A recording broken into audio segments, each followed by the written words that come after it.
puot, galit sa gobyerno ang nararamdaman ko.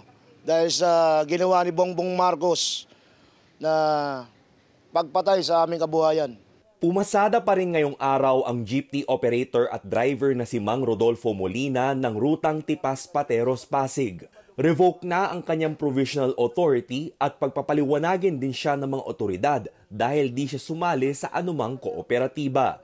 Aniya, ngayong mataas ang presyo ng mga bilihin ay apektado na ang kanyang pamilya. Paano pa kaya pag di na siya nakapasada? Kung dati kumakain kami ng 3 beses sa isang araw, 2 na lang sa ngayon.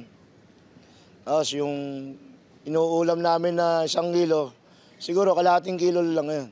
Masama ang loob niya dahil matapos niyang pag-ipunan ng matagal ang kanyang jeep, baka mawala lang daw ang kanyang pag-aari rito. Wala rin daw siyang planong ibenta ito para makabili ng tinatawag niyang bulok ng mga unit ng modernized jeepney mula abroad. Kung talagang di na raw siya papayagang mamasada, didiskarte na lang daw siya, mapag-aral lang ang 4 na anak. Meron akong maliit na tindahan, so yung kikitain namin siguro sa tindahan, yun na lang pagkakasyahin namin. Kaysa pumasok kami sa palpak na programa ng gobyerno.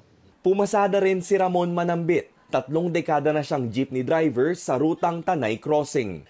Mang Ramon, nakipag-consolidate na rin sila ng kanyang among operator sa isang kooperatiba kahit di raw sila sang-ayon dito. Aminado siyang nangangamba sa kinabukasan dahil di rin daw alam ng boss niya paano mabibili ang mahal na modern jeepney. Nasa kolehiyo pa ang kanyang bunso sa 4 na anak. Yan ba, mawalan kami ng trabaho, maghanap na lang kami ng ibang panibago.